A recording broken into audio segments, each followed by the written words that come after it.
When I was 60, I was diagnosed with stage 3 pancreatic cancer. The doctors gave me at best 14 months. That was 45 years ago. My name is Richard. I live alone in a 2-bedroom house in Asheville, North Carolina. I cook my own meals, tend my own garden, walk 2 miles every morning before the neighborhood wakes up, and I haven't asked my children for help with a single thing since I was 75 years old. I left the nursing home they put me in voluntarily against medical advice, and I have not looked back once.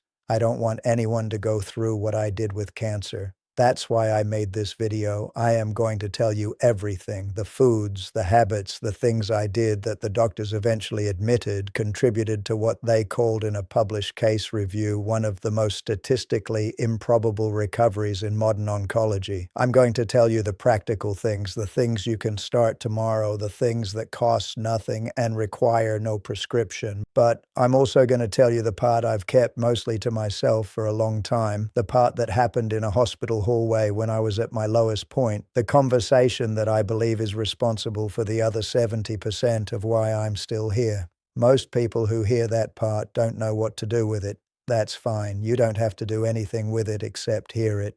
You are old enough to decide for yourself what's true. Stay with me until the end. The order of what I'm about to share matters. Each piece connects to the next. What I did wrong first. And for a long time, I want to be honest with you in a way that health content rarely is. I spent the first year after my diagnosis doing everything right on paper and continuing to decline.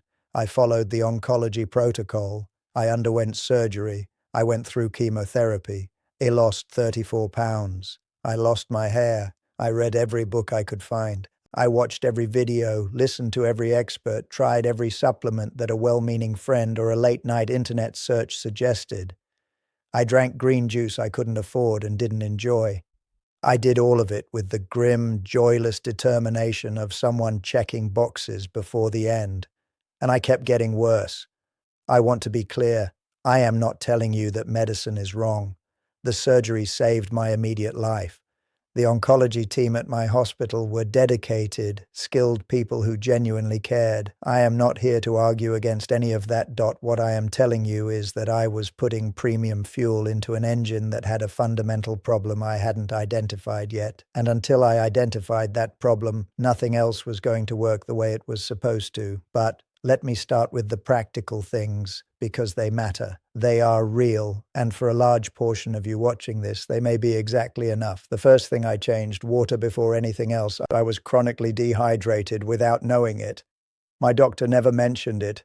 It wasn't until I read a study years later after my recovery when I was trying to understand what had happened to me that I learned what dehydration does to a body over 60. Your lymphatic system, the network responsible for collecting and removing cellular waste and damaged DNA, runs almost entirely on water. When you are dehydrated, that system slows. Damaged cells accumulate, inflammation rises, and chronic inflammation, the research is now very clear on this, is one of the primary conditions under which cancer initiates and grows.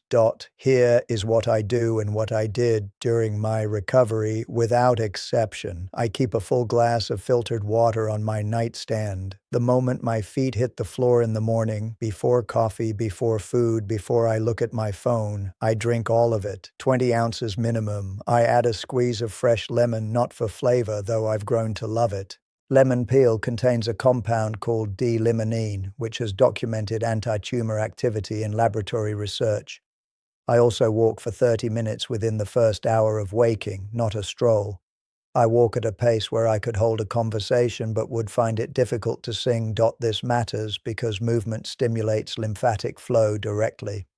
The combination of morning hydration and morning movement, according to research I read from the Karolinska Institute, compounds the cellular cleansing effect significantly. I have done this every single day for over 40 years. I have not missed a day due to illness in longer than I can remember. Make of that what you will. The second thing, I stopped eating sterile food. One of the stranger pieces of advice I received during my illness came from my gastroenterologist, who suggested I be very careful about food safety given that my immune system was compromised from treatment. The implication was eat clean, eat cooked, be careful, What no one told me at the time, and what the research has since demonstrated clearly, is that your gut microbiome is your immune system's primary manufacturing facility.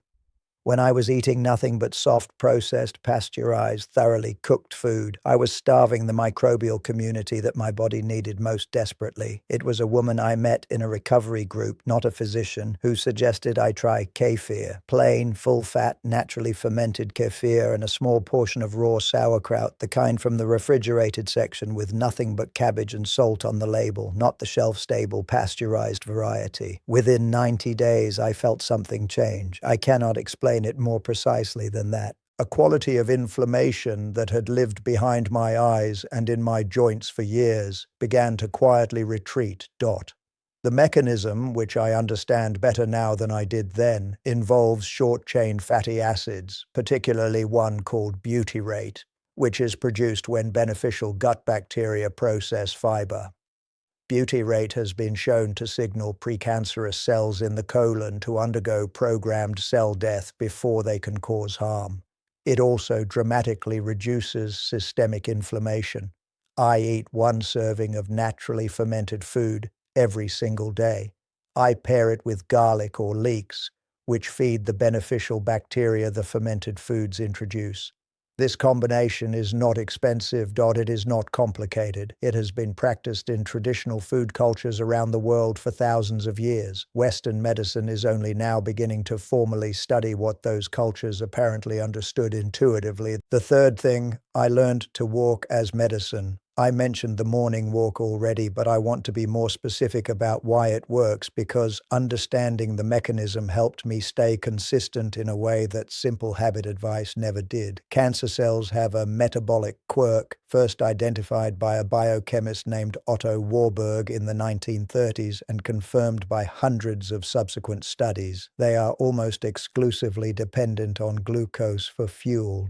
They are poor at using oxygen for energy. Normal cells can use both. When you engage in sustained moderate intensity physical movement, the kind that raises your heart rate to somewhere between 55 and 70% of your maximum, you accomplish two things simultaneously. You deplete circulating blood glucose, removing the preferred fuel of cancer cells, and you flood your tissues with oxygenated blood, creating a physiological environment that is actively hostile to cancer cell survival. A 2020 analysis of data from 1.4 million adults found that regular moderate physical activity was associated with a 42% reduction in colon cancer risk and a 38% reduction in breast cancer risk. These are extraordinary numbers for something that requires no prescription, no copay, and no specialist referral. I walk 35 minutes 5 days a week before my first full meal. The fasted state amplifies the glucose-depleting effect. I walk somewhere with natural morning light whenever possible because morning sunlight regulates the body's circadian rhythm, which in turn governs immune surveillance, the body's continuous automated cancer detection process. I am 105. I walked this morning. The fourth thing, the vegetable I wish I had known about at 40. If I could go back and give my younger self one specific piece of dietary advice, it would be this: eat broccoli sprouts prepared correctly 3 times a week minimum. The active compound is called sulforaphane. It is found in all cruciferous vegetables, broccoli, Brussels sprouts, cauliflower, cabbage, but most potently in raw broccoli sprouts, which contain up to 50 times more sulforaphane per gram than the mature vegetable. What sulforaphane does inside the body is frankly remarkable. It activates a genetic switch called NRF2, which triggers over 200 protective genes simultaneously.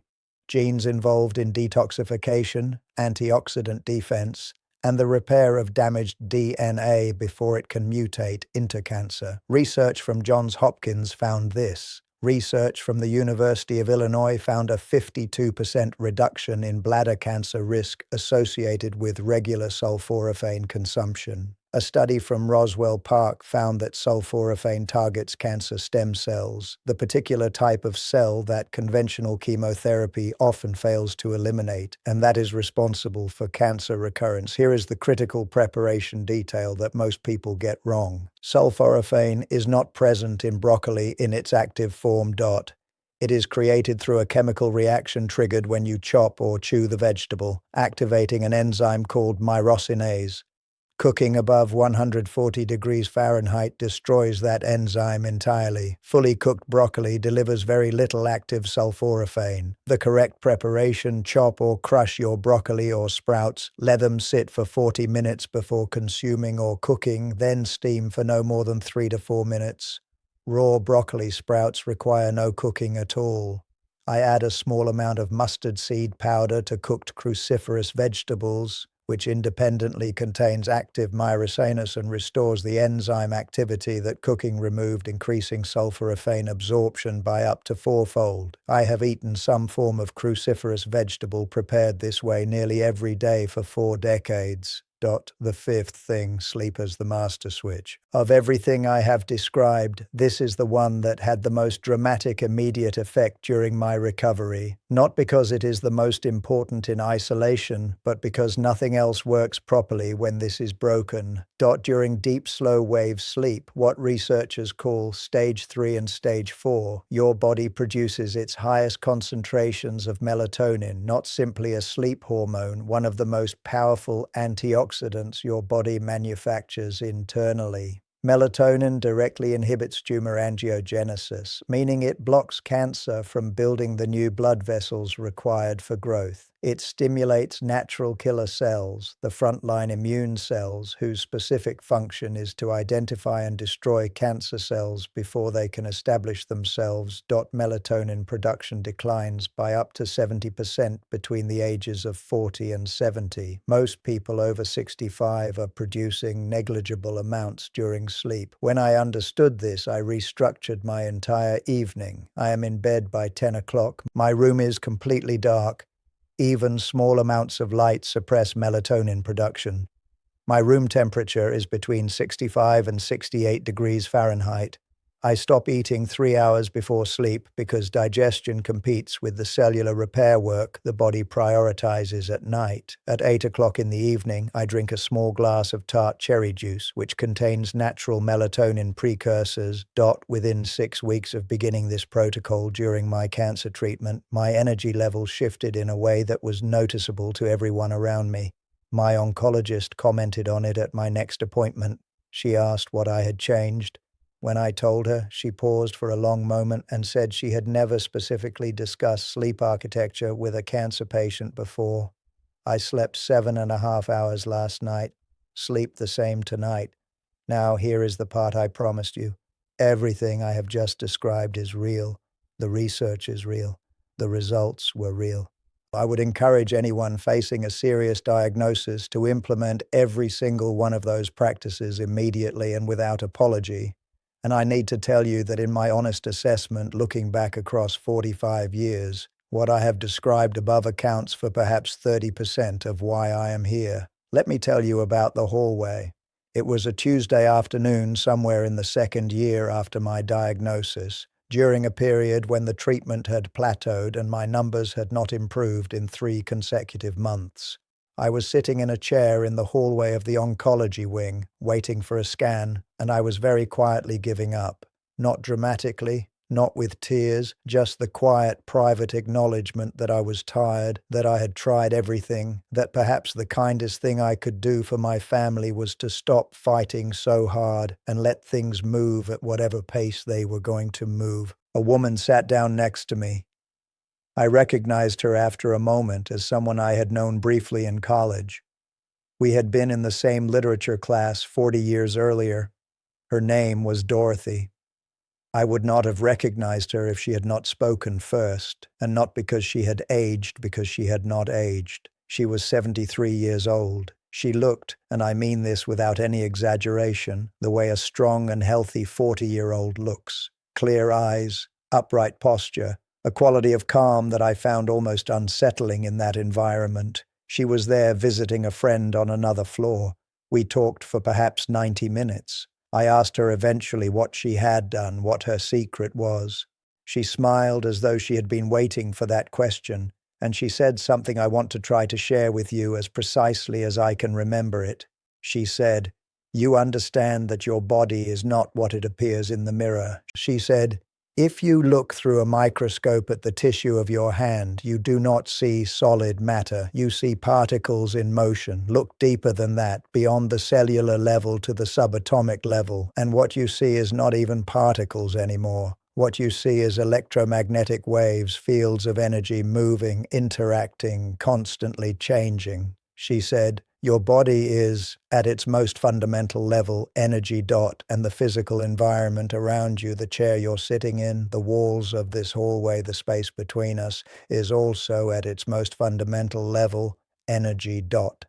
This is not a spiritual claim. This is what physics describes. This is what quantum mechanics demonstrates." Quote. She said, "Given that, there are really only two questions that matter about your health. What kind of waves are you generating, and what kind of waves are you letting into your field?" She told me she had been practicing Falun Dafa for 20 years. She did not press it on me.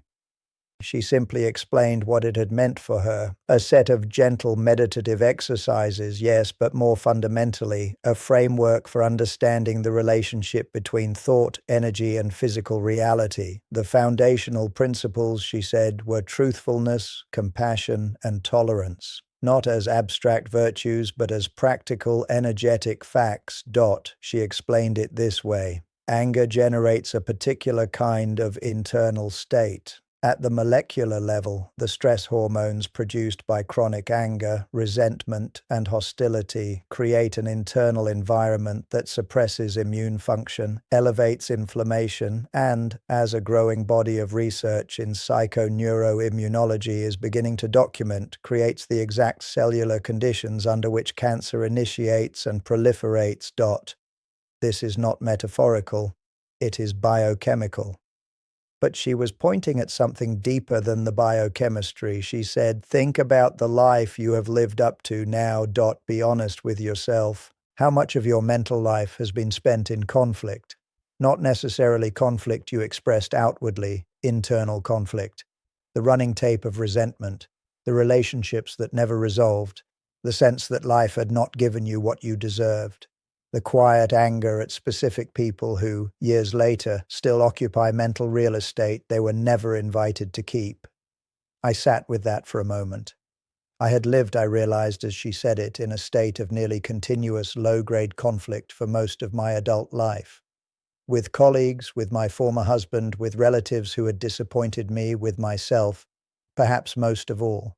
I had never acted beyond the limits of what was socially acceptable. I had never considered myself an angry person, but the tape had been running. Every perceived slight, every unmet expectation, every relationship that had ended in a way that still, decades later, did not feel resolved. It had all been stored somewhere, playing on repeat, quietly consuming energy that my body needed for other purposes. Dorothy said, "When I began this practice, I began to understand that those thoughts were not passive, they were generative. Every thought of resentment, envy, or bitterness, regardless of whether it was justified, regardless of whether the other person deserved it, was creating a wave that I was sending into my own field. And at the molecular level, that wave was returning, not as punishment, as physics, as simple cause and effect at a scale we don't normally think about."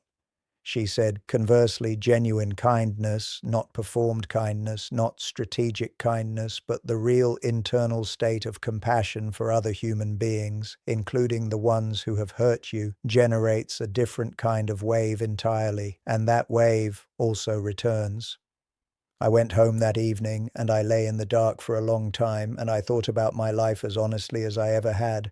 I thought about my former husband and the ways I had held on to that resentment for 15 years like something precious I was owed. I thought about a colleague who had, in my view, treated me unfairly early in my career, and how I had quietly nursed that grievance for decades. I thought about my mother, who had died before I could tell her the things I should have said. I thought about myself, the version of me that had never believed she was quite good enough, quite loved enough, quite lucky enough, and I began, slowly and imperfectly, and without any dramatic moment of resolution, to let it go. Not because the grievances were illegitimate, some of them were entirely legitimate, not because forgiveness meant that what had happened was acceptable, but because I finally understood, in a way that felt physical rather than philosophical, that the person those thoughts were harming was me, that I was the one who had been living inside them. I began to practice what Dorothy had described. I did not become a different person overnight. I am not telling you I found some perfect peace and was immediately healed. What I am telling you is that over the following 12 months, something in my body changed. My inflammation markers improved in ways my oncology team could not fully explain against the backdrop of my treatment plan. My energy returned. My scan results at the 1-year mark showed something that prompted my oncologist to use the words he had previously told me she was hesitant to use, remission, and then at the 2-year mark a word she said she had genuinely not expected to say, clear. I am not asking you to believe that thought created this outcome by itself. I believe the food mattered. I believe the sleep mattered. I believe the walking and the water and the sulforaphane all played real roles in a real biological process. What I am asking you to consider is that you may be working very hard on 30% of the problem. The other 70% is quieter. It does not come in a supplement bottle. It does not have a clinical trial yet, though the field of psychoneuroimmunology is moving faster than most people realize. It does not show up on the list of recommendations your doctor gives you, not because your doctor is wrong, but because medicine, for all its brilliance, is still learning to study the places where consciousness and biology intersect. Dorothy lived to 94. She looked younger at 90 than most people look at 60. She told me the last time we spoke that she had not been ill, not with anything, in over 30 years. I believe her. I have no scientific framework that fully accounts for her. I have only the evidence of my own life, which is now 105 years long and still, on most mornings, feels like it has more ahead of it than behind. Here is what I want you to take from this. Start with the water tomorrow morning. Add the walking, add the fermented foods and the broccoli sprouts and the sleep. These things are real and they will help you and they cost almost nothing. And then, when you have a quiet evening and no one is asking anything of you, sit with the question Dorothy asked me in that hallway. How much of your mental life is being spent on the running tape? Who are you still in conflict with inside the privacy of your own mind that you haven't spoken to in years?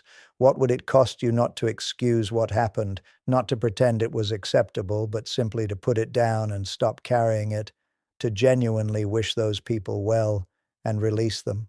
I don't know what your answer will be. I know what mine was. I know that I am 105 years old and I walked 2 miles this morning in the early light and my garden needs attention and my children are coming to visit next week and I am not afraid of anything. That is the whole story. I hope some part of it is useful to you. Share this with someone who needs to hear it, not because I need the views. At 105, I am somewhat past caring about the algorithm, but because if there is one person in your life who is fighting something difficult and quietly running out of reasons to keep trying, this story belongs to them.